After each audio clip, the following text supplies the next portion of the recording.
Hello, you're listening to Hugo Talks. So I'm going to take a look at this story from a couple of days back involving the company nvidia and how this all ties in with the counterfeit world of the metaverse.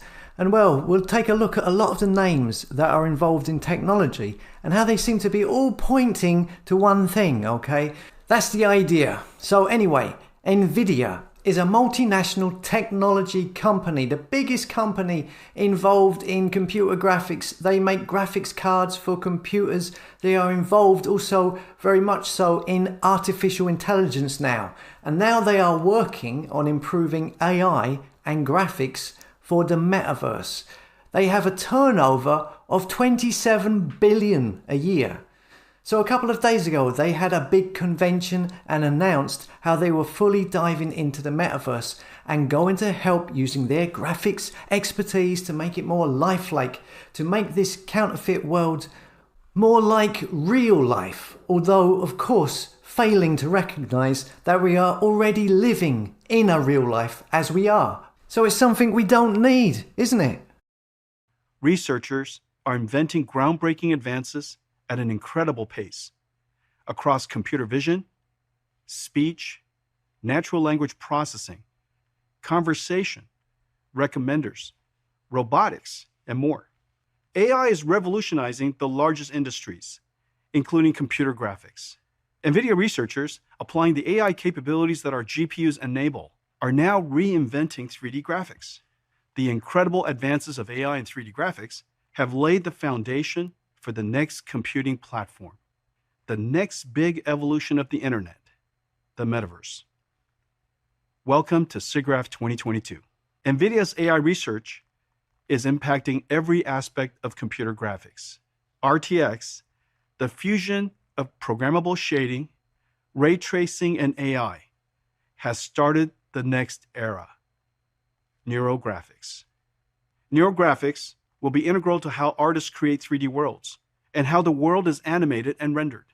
One of the most impactful neurographics inventions is DLSS, an AI that has learned to enhance the resolution of motion graphics. She will show you the art of the possible and a glimpse into the future with neurographics. Neurographics is one of the essential pillars of the emerging metaverse. What is the metaverse? Simply, it's the next evolution of the internet. Commercialized 2 decades ago, the internet was about web pages, hyperlinked over a network.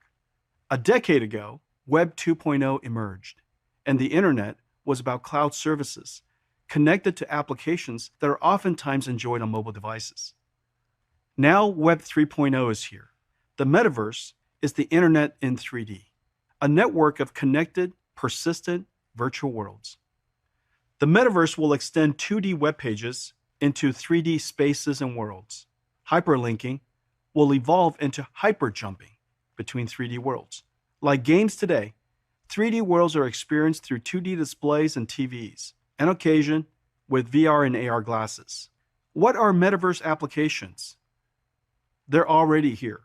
Fashion designers, furniture and goods makers, and retailers offer virtual 3D products you can try with augmented reality. Telcos are creating digital twins of their radio networks to optimize and deploy radio towers. Companies are creating digital twins of warehouses and factories to optimize their layout and logistics. And NVIDIA is building a digital twin of the Earth to predict the climate decades into the future. The metaverse will grow organically as the internet did, continuously and simultaneously across all industries. Yeah, it's all fake, isn't it? It's all counterfeit. This is your digital trap, your digital prison. Why do you think all and sundry are pushing people towards digital currencies, crypto, blockchain? It's for you to use it in a counterfeit world, because real physical cash won't work in your counterfeit digital world. And this is central to the New World Order, which, as you can see, they are trying to insert into every fragment of our lives on every level. Now, the Facebook videos for Metaverse, they look absolutely dreadful, and that's never going to take off. That's what I said in a video a while back. But as you can see, this is not something these control freaks are going to be letting go of. This is going to be pushed onto everyone, especially the young. And with this company involved, I'm sure their graphics will improve and get much better and more convincing. They want to turn you into cattle, okay? Worse than cattle. At least cattle can walk around in a field from time to time. I mean, they want you wired up with a headset, sitting in a pod, your mind living in a counterfeit world, a digital world, where eventually you won't be able to discern what's real and what isn't anymore. And if you follow the fake stream media these days, yeah, I mean, you can see it happening now. They basically want to occupy all your senses, remove your brain from reality so that you cannot identify with it anymore. So nvidia, what does this name mean and the logo? Well, it turns out that nvidia means envy, yeah? One of the 7 deadly sins, envy. It's a strange name for one of the biggest tech companies, isn't it?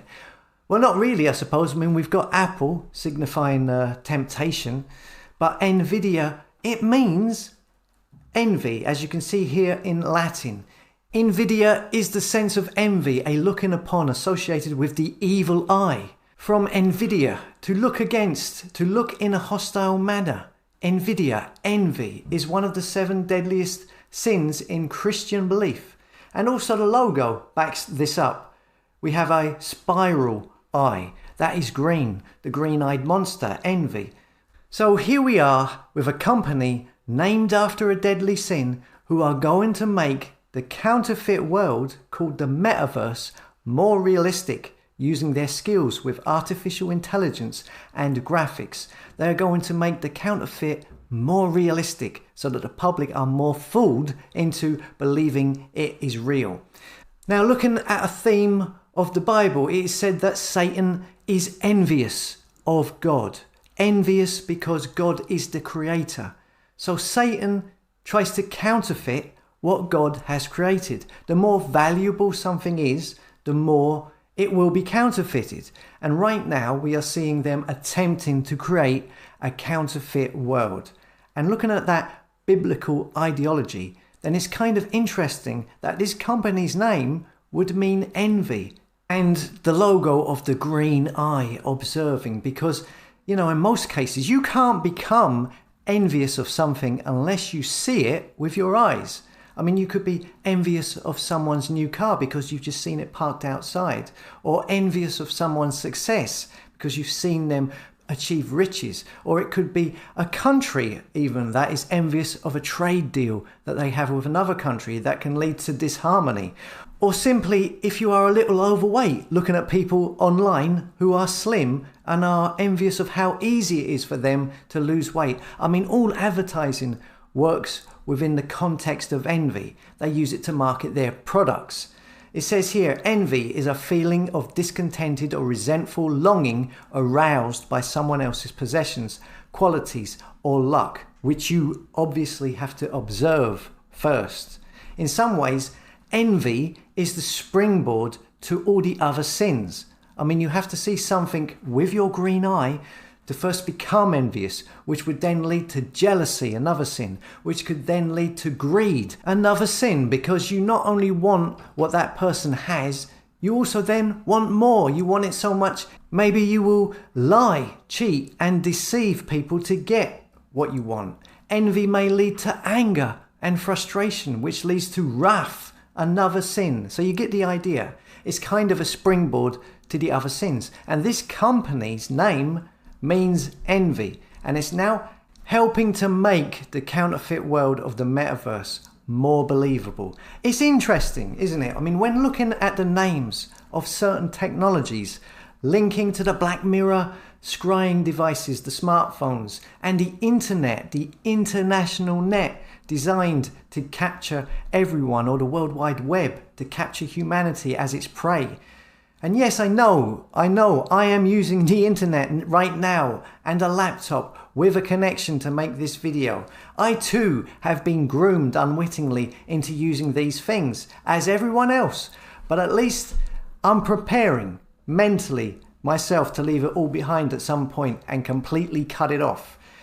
Interestingly enough, All of these devices, these devil vices we have, these smartphones, laptops, computers, smart TVs, etc., all of them use computer programs called demons. Yeah, demons. And that's demons spelled as D-A-E-M-O-N. That's the old spelling of demon.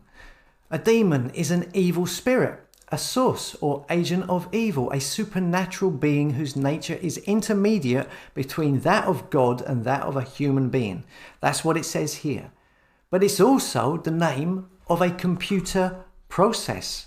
It says here, what are demon processes in an operating system? Demons are processes that run unattended. They are constantly in the background and are available at all times. Demons are usually started when the system starts, when you switch on your smartphone, when you switch on your smart TV, when you switch on your computer, and they run until the system stops. A demon process typically performs system services and is available at all times to more than one task or user. Every app you launch on your phone, on your smartphone, on your smart TV, every piece of software on your PC or your laptop that appear on your Black Mirror screens are all due to a computer process program called a daemon. It won't work without them. In fact, if you open multiple apps at the same time, multitasking they call it, you will have multiple daemons for each app running constantly in the background, one for each app. It's kind of strange, isn't it? Daemons. Why did they choose that name? Also, if you say you want to download one of these apps or software that have a daemon constantly, continuously running in the background when it's open, you want to download an app or a software program. One way of getting the internet onto a device is through an Ethernet port or an Ethernet cable. An Ethernet cable gives your device access to a local network or the internet. The name Ethernet, well, comes from the word ethereal, ether, which means a region beyond the earth. It says here celestial, heavenly, unworldly, spiritual place that lacks material substance, immaterial and intangible. So you download these apps that all have demons running constantly in the background through an Ethernet cable that relates to the ethereal, which means unworldly, spiritual place. So to get your apps that appear with the help of demons, you have to use a cable that means unworldly, spiritual place. That's coming from an unworldly, spiritual place. Downloading the demons from the spiritual world, okay? And you know, once you download these apps to get them to work, what do you use? Or what does the operating system usually use? It uses an installation wizard, an install wizard. That's what comes up on the screen. Sometimes it's called a setup wizard. An automated wizard installs the software that once it is installed opens and runs with demons operating in the background, software which you downloaded through an Ethernet cable. That's from the ether, a spiritual world, downloading demons from the spiritual realm that then install themselves on your Black Mirror device with the help of a wizard. Okay? I mean, it's kind of interesting. And through all of this technology, it appears that the digital realm is always a counterfeit version of everything in the real world. And this digital realm is being used to now enslave the people, as I've talked about before, over and over and over again. So what do you think? All of these terms, is it all just another coinky-dink? Or is there more to this than meets the eye? Or am I going completely insane? As always, thanks for listening. Come and subscribe to HugoTalks.com website so I can notify you of video uploads as opposed to relying on third-party sites to get the message to you. Okay, see you later.